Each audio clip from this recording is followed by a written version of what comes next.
Hello, everybody. Relax. No lecture today. Just an old man complaining about all kinds of stuff. Anyway, not much of a lecture. I've decided to let you have a blast from the past about a pet whinge of mine. Come on, guys. I'm an ancient, grouchy old fellow. Humour me. So, no deep research on cow farts. Sorry, I meant climate change. Or a literary spiel. Tolstoy is safe for today. This is my cry against the shit state of what we have to grapple with to bring you these episodes to write books or company reports or memos that many of us make our living from. Look what I have here, pen and a piece of paper. It's a technology that's been around for over 5,000 years. The earliest form of writing was cuneiform, which was invented by the Sumerians in Mesopotamia, now known as Iraq, about 3,500 BC.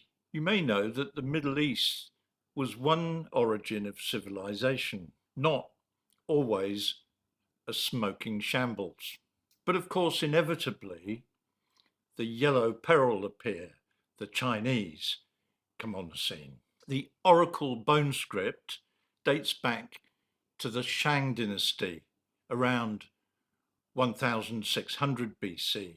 It was inscribed on animal bones and turtle shells, hence its unimaginative name. Poor branding, but it worked. In India, the ancient Indus or Harappan script was found on artifacts carved into rock. Early Buddhist scriptures were written with a cutting stylus on palm leaves, dried palm leaves. Then there was papyrus, used in ancient Egypt around 3000 BC. It was made from the pith of the reeds found along the Nile River. Papyrus remained the primary writing material in Egypt for thousands of years, and its use spread all around the Mediterranean civilizations. It was gradually replaced by parchment, dried animal skin. Monks wrote beautiful manuscripts on parchment in the Middle Ages. So what about paper? Oh dear, those damn inventive Chinese again. The pulp paper making process was known in the Han Dynasty 2,500 years ago. And this will really shock you. It reached the West via Baghdad in the 13th century. Yikes, Muslims developed paper making. It was first called Bagdatikos until the implications of that word sank in. The Pope freaked out, and the Latinized word paper was derived from papyrus, although the two things actually are not made the same way at all. No way was the Christian church going to allow the use of a product from Islam. Nothing is untouched by politics, religion, and the spin required by the marketing types. The next great leap forward was the printing press. Oh no! Movable type was invented by the Chinese in the 11th century and refined in Korea in 1230. So sorry, Johannes Gutenberg, you adapted and updated a Chinese technology. But hang on, it's them that steal ours, not we steal from them. Isn't that the case? Anyway, cheaper and more versatile paper was invented by, no, stop it. Paper and printing got us to where most of us boomer generation came on the scene. Here's what my first word processor looked like. The typing pool. At least The typewriter was not invented by the Chinese.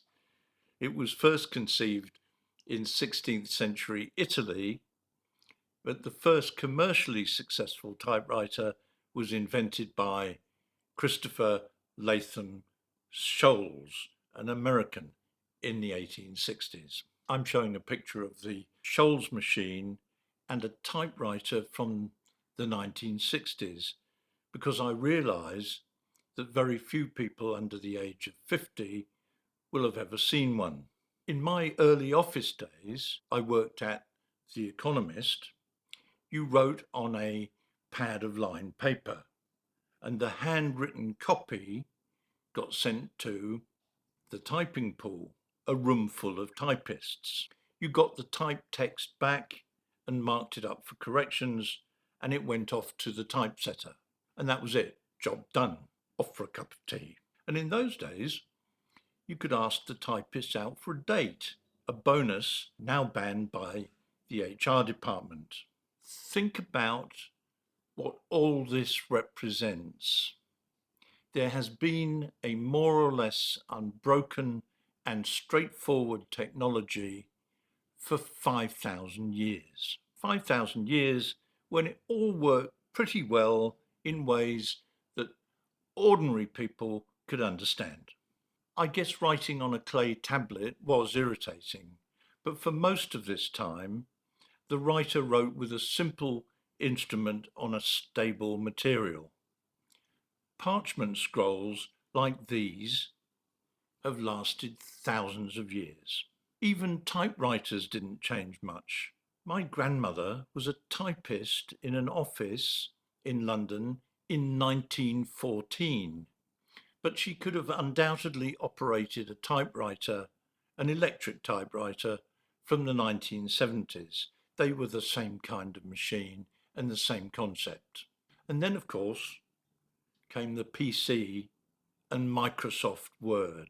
The typing pool vanished into whatever those lovely ladies do now, work in fast food outlets or massage spas. Maybe they earn more, maybe not. As for you and me, the people who create the text, our life turned into stressful misery. You see, paper and pen require no thought in themselves.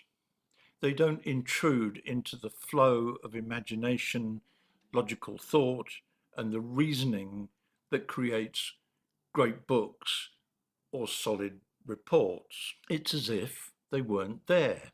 Any efficient tool is the same. When you dig a hole with a spade, you think about how deep the hole is, not whether the spade itself will morph into another kind of shovel or even unexpectedly vanish. But not software, no way. There's a constant irritation of finding esoteric aspects of the package that you use. You hit the wrong key and your text vanishes into limbo. Panic of the worst sort ensues because you can never recreate the beautiful stream of thoughts and words that you wrote. And then there are the upgrades.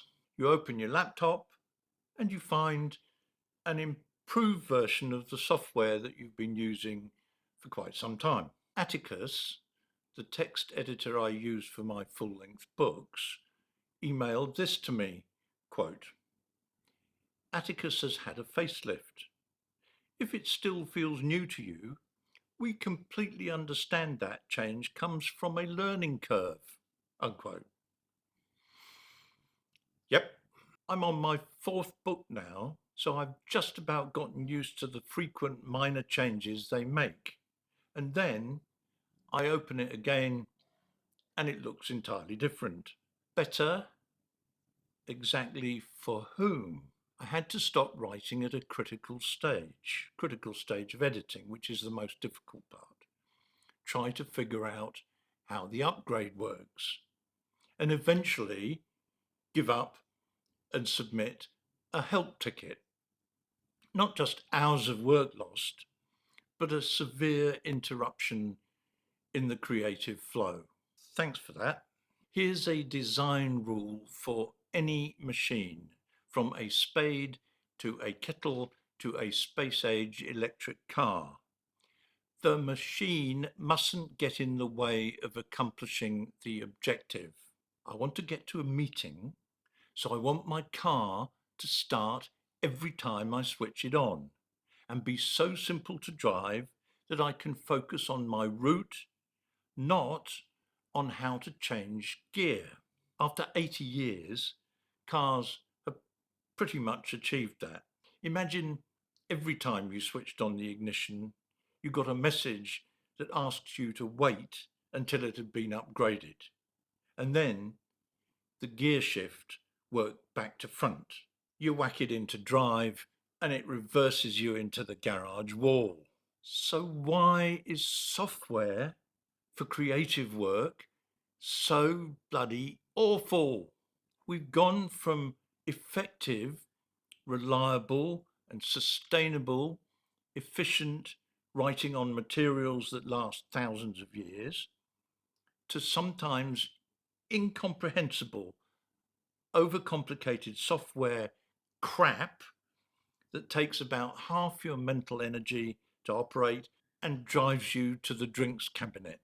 From simplicity that works every time I pick up a pen to a knot in my stomach when I switch on and read updating, please be patient.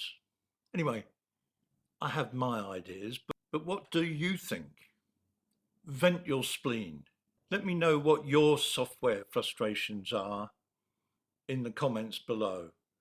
And I'll do another installment when I look at people's main bitches. Meanwhile, back up your work or your software update might just eat it.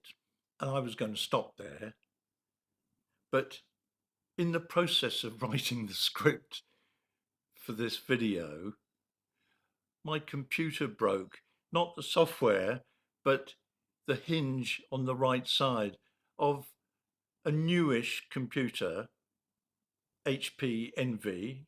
Thanks a lot for that. I've now had to fix it, but you'll see from the photo here exactly what went wrong. So there we are. That's the technology that's cost me a lot of money. It interferes with my creative process and it still lets me down. Hope you've enjoyed it. Tell me what you think. Let me have your complaints and your whinges. Meanwhile, give us a like, subscribe. See you next time.